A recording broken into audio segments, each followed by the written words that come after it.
따뜻한 봄이 되었습니다. 봄이 되면 이런 말이 있죠. 봄이 되면 입맛이 떨어진다. 입맛이 떨어진 이유는 겨울에는 밤이 길죠. 근데 봄이 되면 이제 밤이 짧아지니까 피로를 회복하는 시간이 부족해서 또 입맛이 떨어진다고 합니다. 저는 입맛이 떨어져 본 적이 없어서 잘 모르겠습니다. 여러분의 봄철 입맛은 어떻습니까? 하지만 저도 간혹 입맛이 떨어질 때가 있죠. 그때마다 입맛을 돋우는 귀한 음식이 있습니다. 그게 뭘까요? 라면입니다. 저렴한 입맛이죠.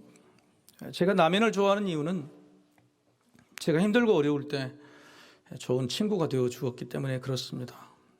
군복무 시절이나 고시생 시절 제 책상 밑에 컵라면 몇 개가 있으면은 마치 든든한 예금 통장 같았어요.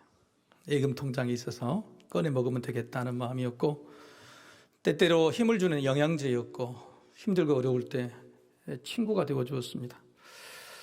특별히 배고프고 춥고 아플 때에 따뜻한 위로가 되는 라면. 여러분, 오늘 저녁 라면 어떠십니까?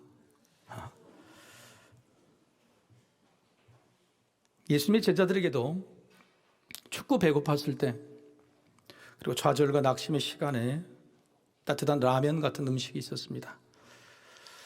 예수님이 십자가에 돌아가시고 난 후 부활하셨죠. 부활의 주님이 제자들을 만나러 오셨습니다. 그런데 제자들은 잘 믿지를 않았어요. 그래서 낙심과 좌절 때문에 자기 고향 갈릴리로 돌아가고 맙니다. 밤새 갈릴리 호수에서 고기를 잡는데 한 마리도 잡지를 못해요.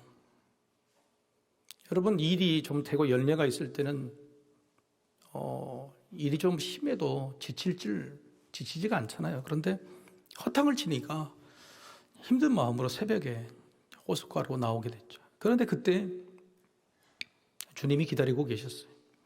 베드로는 얼마나 반가웠으면 겉옷을 거치고 물 위로 뛰어 내려갔다. 주님께서 그 추운 새벽에 숯불을 피워 만드셨습니다. 여러분, 숯불을 어떻게 만드신지 아시죠? 불을 피워서 되는 게 아니라 불을 3시간, 4시간 전부터 피워야, 그래야 숯불이 되는 거예요. 새벽녘이 숯불이었다면 아마 주님은 저녁 내내 아마 그 나무불을 피우고 계셨을 겁니다. 그 숯불 위에 떡과 고기를 얹어 놓으시고 제자들을 먹이셨죠. 성경 기록에는 그렇습니다. 그날 식사 분위기가 아무 말도 없었다. 그 어떤 사람도 말하지 않았다. 그때 예수님이 말씀드린 제자들에게 어떻게 부르시냐면 얘들아 이렇게 부르셨어요. 딱 2번 부르실 때, 그런데 그때 부르셨어요. 아마 제자들의 인생 가운데 가장 감동적인 식사가 아니었나 생각이 됩니다. 여러분, 오늘 본문에도 예수님과 제자들의 식사가 있죠. 6월절 식사입니다. 그런데 이것을 우리는 마지막 만찬 이렇게 부르지만은 거기에 저는 좀 동의하지 않습니다. 왜냐하면 마지막 식사가 아니기 때문에 그렇습니다. 마지막 식사는 부활하셔서 아까 제가 설명해 드린 대로 갈릴리 호수에서 기록된 것으로 의하면 마지막 식사는 그것이기 때문에 그렇습니다. 두 번째는 만찬이 아닙니다. 만찬이라는 뜻은 저녁 식사라는 뜻인데, 특히 6월절 저녁 식사는 잘 갖추어진 식사여야 돼요. 그런데 이날 저녁에는 6월절 식사의 필수적인 양이 없었습니다. 양고기가 없었어요. 6월절 양 잡는 그 하루 전이기 때문에. 그래서 떡과 포도주, 쓴 나물로 식사를 하셨습니다. 예수님은 내일 내가 그 십자가에 달려 돌아가실 어린 양 제물이 될 것을 하셨죠.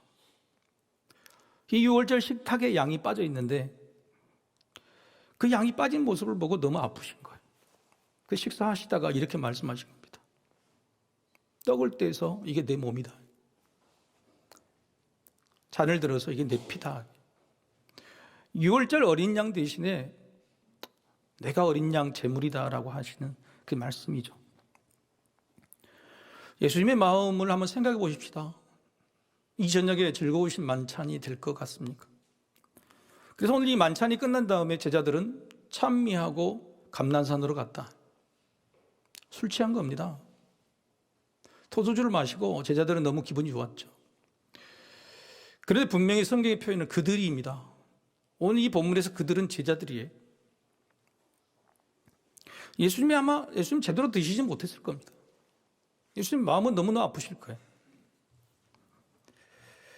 이런 마음이시니 기뻐할 수도 없었을 겁니다. 그래서 이런 말씀도 하시죠. 25절에 진실로 너에게 이르노니 내가 포도나무에서 나는 것을 하나님 나라에서 새 것으로 마신 날까지 다시 마시지 아니하리라 하시니라. 여러분, 이걸 교리적으로 해석하시면 안 됩니다. 주님의 십자가 구원은 이때가 아니라 훗날 예수님이 다시 오실 때 이루어지는 것이다. 그때까지, 그때 만나서 우리가 다시 이유월절 식사를 하자고 하는 그런 교리적 해석이 아니에요.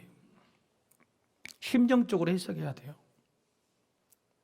주님이 이때 이 땅을 떠나시고 나서 이제는 제자들이 육신이 찢기고 피를 흘려야 됩니다.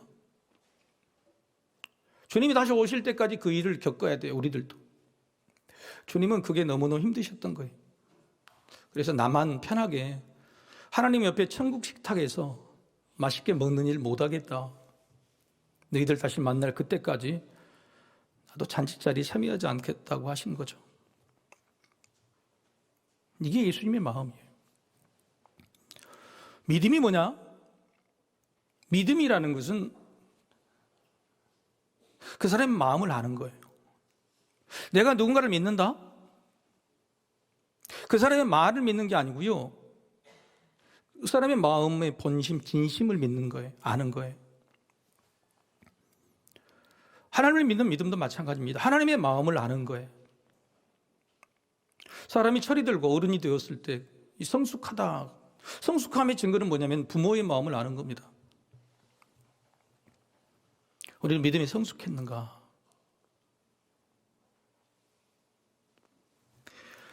아버지 하나님의 마음을 알고 있는가? 우리 주 예수 그리스도의 마음을 알고 있는가? 제자들은 예수님의 말씀을 수없이 들었습니다. 그런데 그 말씀을 들을 때마다 제자들의 마음이 예수님의 마음을 알고 있다고 볼 수 없어요. 물론 그럴 수 있습니다. 왜냐하면 예수님께서 제자들에게 해주신 말씀을 제가 한번 따져보니까요, 칭찬보다 꾸중이 많았습니다. 설명하시고 비유로 풀어주시고 다정한 말씀도 있었지만은 대부분 꾸중하신 말씀이 꽤 많았어요. 강하게 권면하시고 이래라 저래라 명령하신 말씀도 꽤 많았습니다. 여러분, 아무리 사람의 말이 진리라고 해도 꾸지람이나 비판은 상처를 받게 돼요. 여러분, 좋은 말에 상처를 받습니까? 나쁜 말에 상처를 받습니까? 여러분, 좋은 말에 상처를 받아요. 맞는 말에 상처를 받는 겁니다. 틀린 말에 상처를 받는 게 아니라요, 콕 집어가지고 속을 후벼파는 말이에요. 주님의 말씀이 그런 말이에요. 이런 말씀이었으니 제자들이 어떤 마음으로 들었을까? 오늘 드리고 싶은 제 말의 요지는 말씀을 들을 때 예수님의 진심을 알려는 마음으로 들어야 복이 된다고 하는 겁니다. 꾸중이나 비판일지라도 마치 죄를 지어 심판받는 것 같은 마음으로 듣지 마시라. 이 강 목사가 찍는 설교를 자주 하잖아요. 근데 여러분도 그런 마음으로 듣지 마시라고. 아멘이 역시 안 나오네요. 예요? 예수님의 진심, 본심은 그렇지 않기 때문에 그렇다는 거예요. 여러분, 이걸 사탄이 가장 잘 가지고 놉니다. 마음을 보지 못하고 말만 듣게 만드는 것. 에덴 동산의 원조도 마찬가지 아니에요?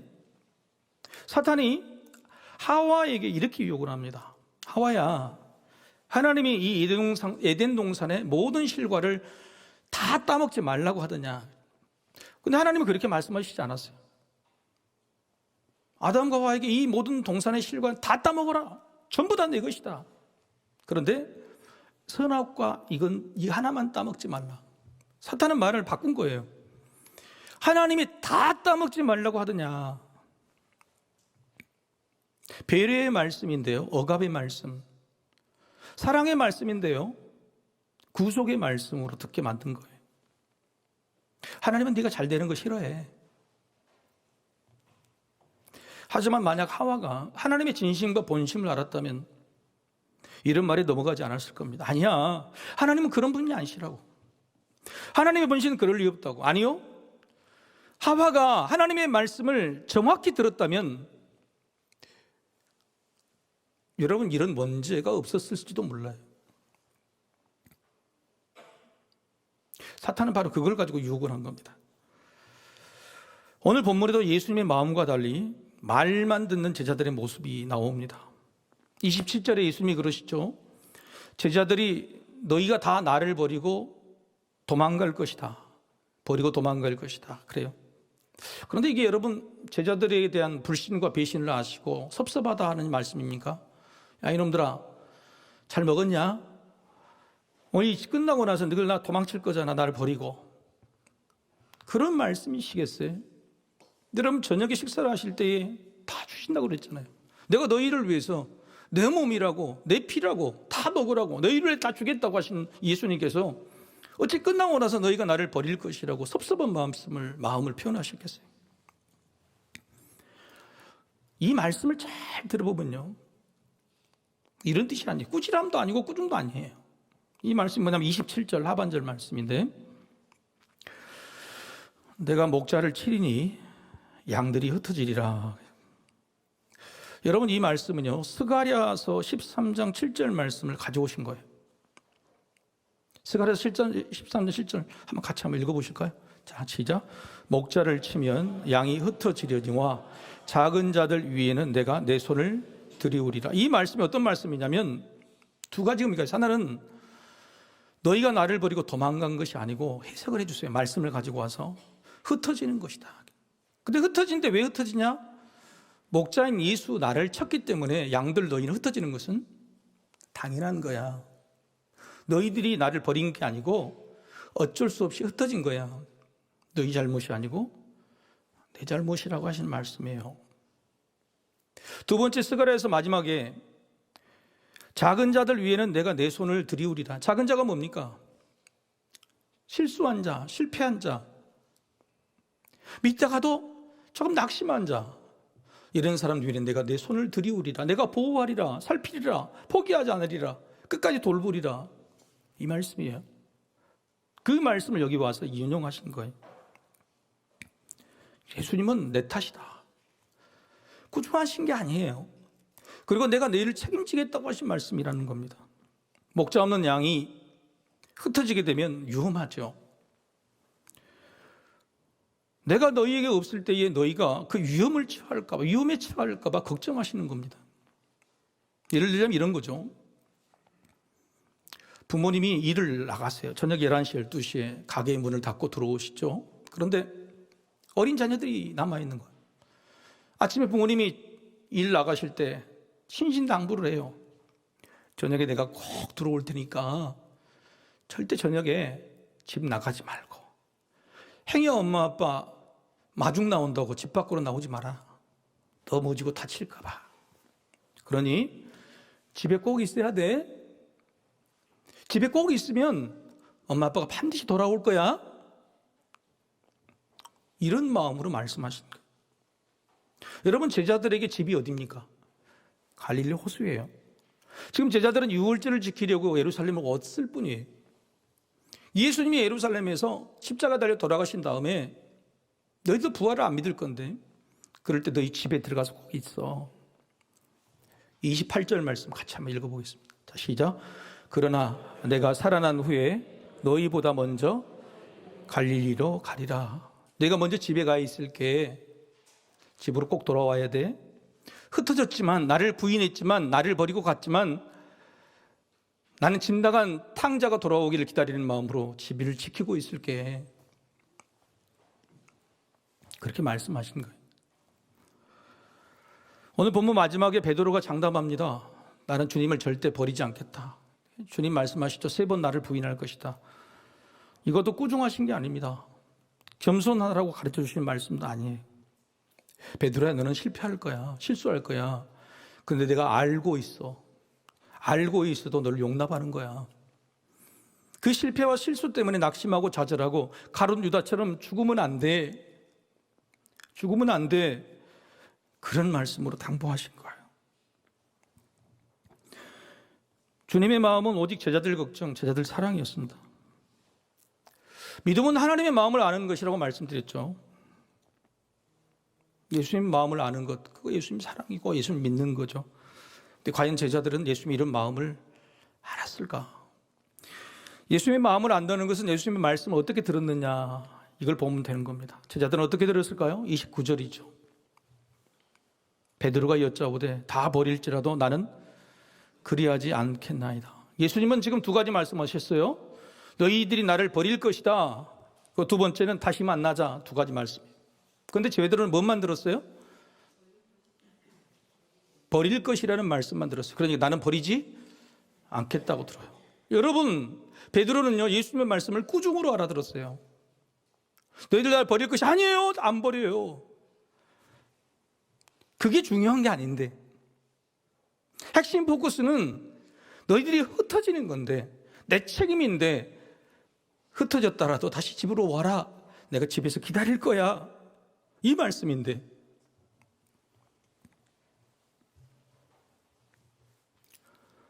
자기 생각만 하고 들었으니 그런 겁니다. 제자들이 6월절 식탁에서도 예수님이 이 중에 누가 나를 배반할 것이다 그랬더니, 여러분 그럴 때 여러분 제자들이 뭐라고 말해야 됩니까? 주님 오해이십니다. 우리들은 그런 사람이 없습니다. 절대 주님을 배반하지 않을 것입니다. 한 명도. 그렇게 말해야 되는데 뭐예요? 주님 나는 아니지요. 그냥 꾸중으로 듣는 겁니다. 주님 나는 아니죠. 나만 아니면 됐지요. 지금 우리도 행여 주님의 말씀을 이렇게 듣고 있지는 않습니까? 주님 나는 아니지요. 주님 이 말은 우리 남편이 들어야 되죠. 주님 나는 아니고 저 집사님이 들으셔야 될 것 같아요. 행여 그런 마음이 있다면 우리도 제자들과 똑같은 마음으로 주님의 말씀을 듣는 거죠. 여러분 이렇게 듣는 것을 자기중심적 청취라 그래요. 자기 중심으로 말을 듣는다고 하는 겁니다. 자기 중심적 청취는요 안 들려요. 그리고 무엇보다도 주님이 오늘 위로와 격려와 힘을 주시고 약속을 주시는 건데 그것들을 받아 누릴 수가 없는 거예요. 그냥 꾸중으로 듣고 마는 겁니다. 너희들이 실수해도 내가 용납한다. 너희 흩어질 것이라도 내가 기다린다. 내가 모든 것을 용서하고 받아준다. 그렇게 말씀하셔도 그 말씀이 안 들리는 거예요. 우리가 예배를 드리고 말씀을 드릴 때 자기중심적으로 들으면 이렇게 듣게 되는 겁니다. 자기중심적 청취가 인지 아닌지를 구분할 수 있는 방법이 네 가지가 있어요. 첫 번째는 자기중심적 청취는요 자기 생각으로 바꿔서 들어요. 남편이 아내에게 갑자기 여보 사랑해. 아내가 솔직히 말해 뭐 사고 쳤지? 사랑한다고 이야기했는데 뭐 사고 쳤지? 그런 거. 아들이 갑자기 엄마한테 엄마인 게 너무 고마워요. 그렇지 얼마 필요해? 너 지난번 시험 망쳤지? 솔직히 말해. 자기중심적으로 듣는 거예요. 축복의 말일지라도 사랑한다는 고백일지라도 그렇게 듣는 겁니다. 내가 뭔가 갚아야 되는 거냐? 내가 사랑하지 않아서 그런 거냐? 사랑합니다, 축복합니다 임사하는데 부끄러워해. 그냥 해주면 되는데 저 사람이 내가 거짓말 사랑임을 알까 봐, 가짜 축복임을 알까 봐 그렇게 제대로 말을 못해요. 자기 중심적인 생각인 거예요. 잘 되기를 바라서 잘못을 고치라고 말해줘도 그걸 비난이나 꾸중으로 듣는 겁니다. 잘 되라고 듣는 건데. 그래서요 우리가 위로를 못 받는 거예요. 능력을 못 받는 거예요. 상대방의 마음을 깊이 보는 관대함이 우리한테 있어야 돼요. 두 번째, 자기 중심적 청취는요 다 듣지 않고 듣고 싶은 것만 들어요. 요즘 제가 우라통이 치밀어. 언론만 보면 물론 다 그렇진 않지만 여러분 언론이 주특기가 뭐예요? 악마의 편집이. 악마의 편지 이것만 딱 잘라가지고 이거 붙이고 딱 붙이는 거예요. 자기 듣고 싶은 거 쓰고 싶은 말만 쓰는 거예요. 그래서 억울한 피해자가 너무 많이 생겨요. 그런데 이런 악마의 편집을 제자들이 했어요. 제자들은 예수님의 말씀이 지금 만나자는 말인데 버린다는 말로만 들어요. 이런 악마의 편집을 우리도 할 수 있습니다. 저도 그래서 이런 악마의 편집을 안 하려고요. 주일 말씀을 시리즈로 해요. 마가복음 시작은 마가복음 처음부터 끝까지 다 합니다. 필요한 말씀을 턱 따와서 내가 가지고 있는 의도를 가지고 악마의 편집을 해서 말씀을 전하는 게 아니고요. 느헤미야는 느헤미야 처음부터 끝까지, 복음서는 복음서 처음부터 끝까지죠. 다 연결해 봐야 돼요. 어떤 사람의 말을 들을 때 딱 이 부분만 딱 들으면 상처를 받아요. 그런 생각해 보세요. 어제 말했던, 어제는 분명히 나에게 사랑한다고 했는데 오늘 나에게 이런 말을 할 때 어제 사랑과 연결해 들어보면 균형감이 잡혀져요. 아, 그렇구나. 이것도 사랑이구나. 앞뒤를 다 연결해 보고 생각해야 돼. 그래서 어떤 사람이 무슨 말을 할 때 즉각 대답하면 깊이가 없는 사람이에요. 대부분 저 사람의 말들을 끝까지 들어봐야 돼. 앞뒤 다 연결해 봐야 돼.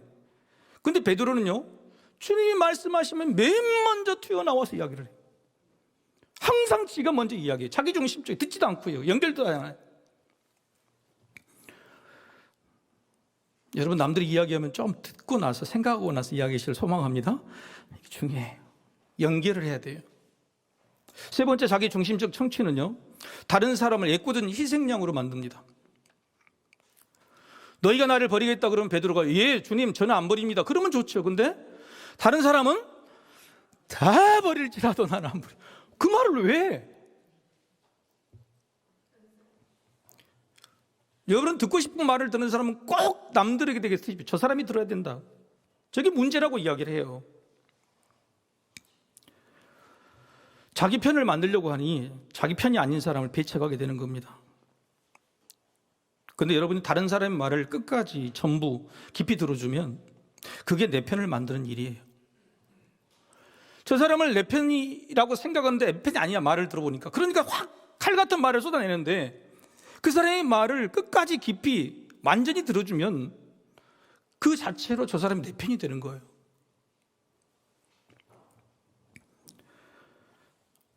예수님의 말도 끝나기 전에 제자들은 늘 쏘아붙이듯이 말합니다. 네 번째, 자기 중심적 청취는요, 듣고도 잘 잊어버려요. 아내가 가끔 여보, 내가 지난번에 부탁한 거 알아들었지? 제가 기억을 잘 못해가지고 미안할 때가 너무 많아요. 어제도 그랬어요. 여보 미안해. 뭔 말했지? 여러분, 제 머릿속에는 뭘로 가득 찼을까요? 그래요. 설교 말씀하고 교회 기도 제목 이걸로 가득 차 있어요. 아니 우리 20사람이 옆에서 막 사랑스럽게 뭔 이야기를 쭉 옆으로 지나가 버리고 그러나고 뭔 이야기했지? 아무리 좋은 말이라도 자기 생각만 하고 있어서 남 이야기처럼 들으면 기억할 수가 없어요. 여러분, 질문 하나 드려볼까요? 지금 하나님과 예수님이 우리에게 너는 왜 내가 했던 말을 기억하니?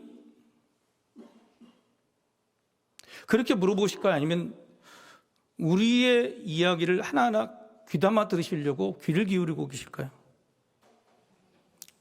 하나님은 이미 성경으로 말씀 다 하셨어요. 주님도 이렇게 말씀하셨어요. 요한계시록 마지막에는 1.1획도 더하거나 뺄 수 없다, 완전하다 하셨어요. 하나님은 오늘 우리에게 내 말 기억하니? 내 말 들었으라고 말한 게 아니에요. 근데 우리는 가끔 옆에 사람들 그러죠. 사고치면 내가 그때 말했지? 내가 분명히 말했지? 이렇게 이야기하는 거예요. 하나님은 지금 우리 그런 말씀 하신 게 아니고요, 우리 이야기에 귀를 기울이고 계세요. 그래서 그렇게 말씀하십니다. 너희의 한숨소리도 너희의 말 한마디도 내가 다 기록하고 있다고.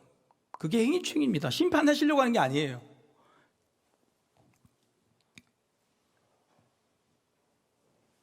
잊지 않았냐고 물어보신 게 아니라 하나님은 예수님 지금 잊지 않겠다고 말씀하고 계세요. 여러분, 내 말을 기억하는 것보다 상대방의 말을 기억해 주는 노력이 내 삶에 큰 행복을 줍니다. 아까 말씀드렸던 상대방이 내 말을 기억하게 만들려고 노력하는 것이 아니라 상대방의 말을 내가 기억해 주는 게 굉장히 큰 행복이 돼요.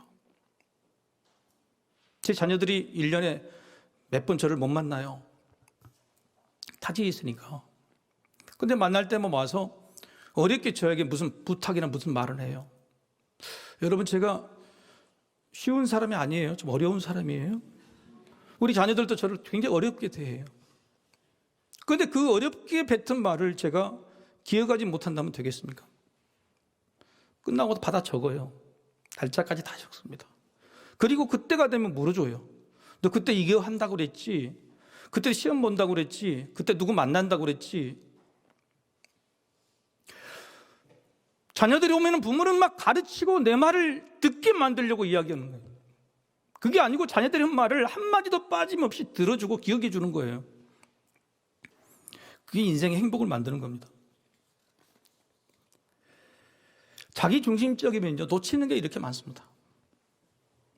여러분, 자기중심적이라는 말은 무슨 뜻이냐면 자기 안에 가득 채우겠다 이런 뜻이에요.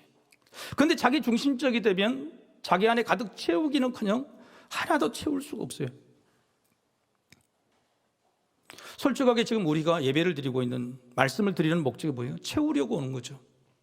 내 문제를 해결할 지식, 위로, 사랑, 격려, 성령을 채우려고 오는 것입니다.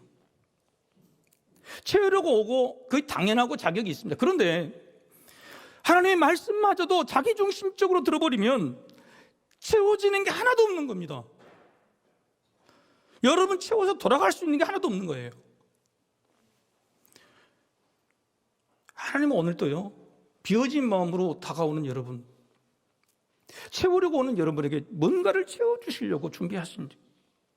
근데 그게 자기중심적으로 들으면 채울 수 있는 게 하나도 없어요. 그래서 주님 중심적으로 들어야 돼요. 주님의 마음이 어떤 마음일까? 하나님의 마음이 어떤 마음일까? 그런 마음을 가지고 들을 때에 되게 들리고 채워지는 거예요. 주님께서는 베드로의 이 생각 지향성, 잘못된 생각 지향성, 자기중심적인 생각 지향성을 바꿔주시려고 결단하셨어요. 그래서 오늘 본문에 베드로가 3번 부인할 것이다 이렇게 예언해 주시면 저 같으면 이러겠어요. 요한 이리 와봐. 아니, 베드로 동생 안드레 이리 와봐. 지금 너그 형을 묶어가지고 네가 끌고 다녀.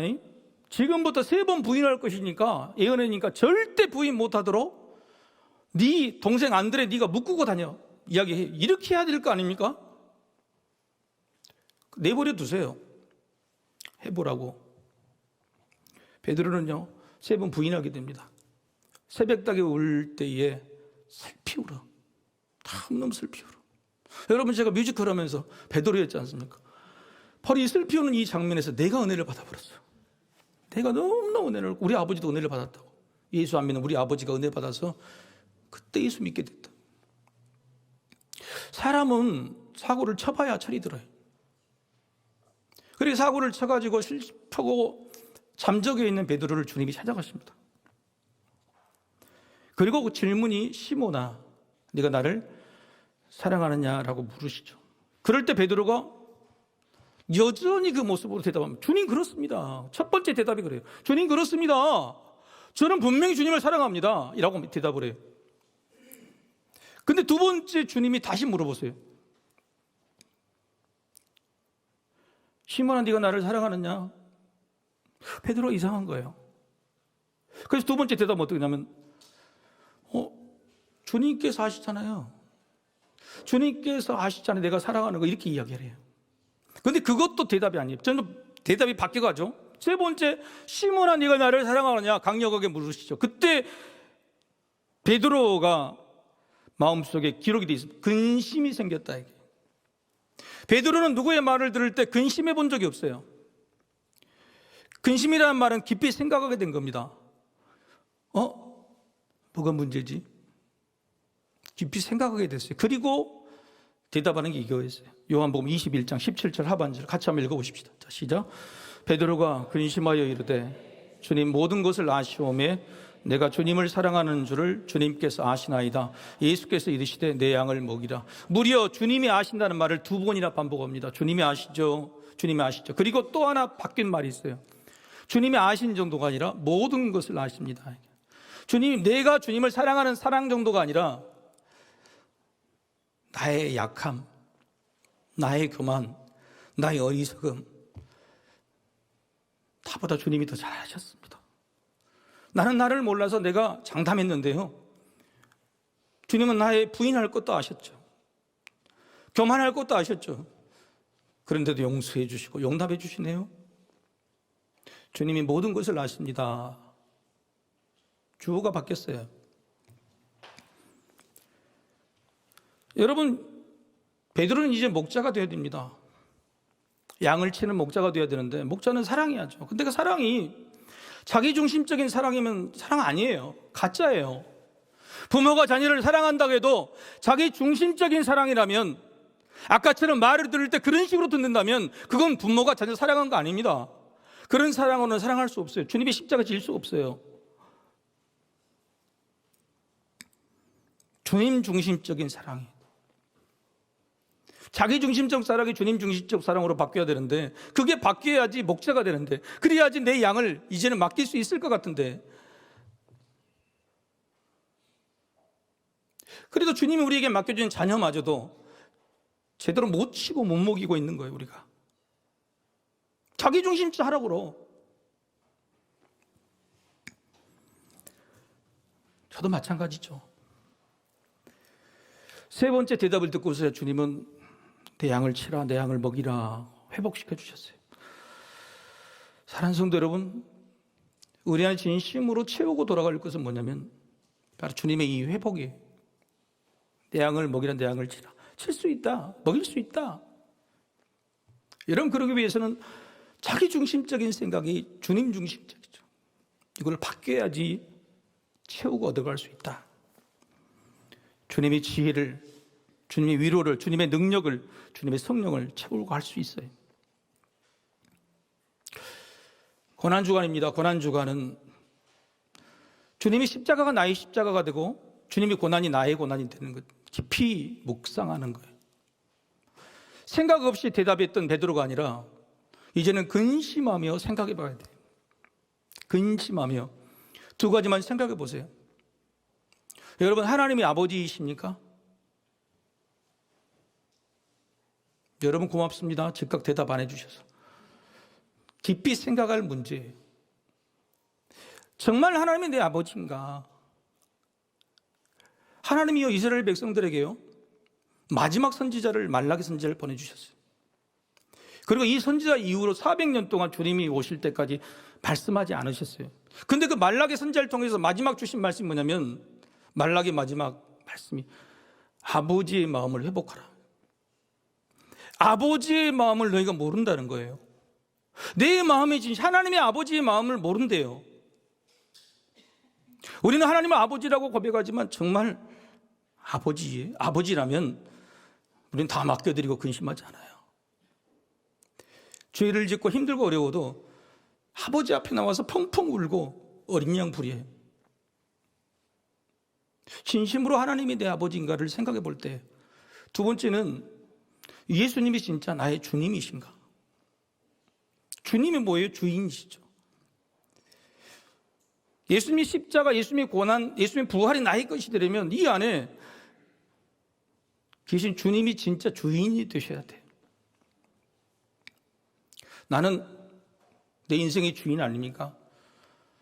여전히 나는 내 인생을 끌고 와서 여전히 실패하고 여전히 아프고 여전히 문제가 생기고 여전히 상처받고 있는데, 우리는 또 저문을 나서셔서 내 인생, 그 지치고 힘든 인생, 해결되지 않는 인생을 내가 주인 돼서 또 끌어가려고 해요. 주님께 맡겨드려야 돼요. 주님이라고 부르실 바에 진짜 주님 되게 하시는 것, 그게 깊이 근심돼요. 고민돼. 그런 고난주간이 돼야 돼요.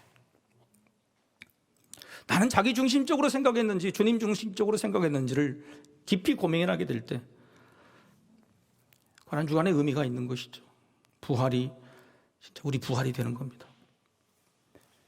주님이 십자가에 달려 죽으셨던 이유는요, 자기 부정이었어요. 왜요?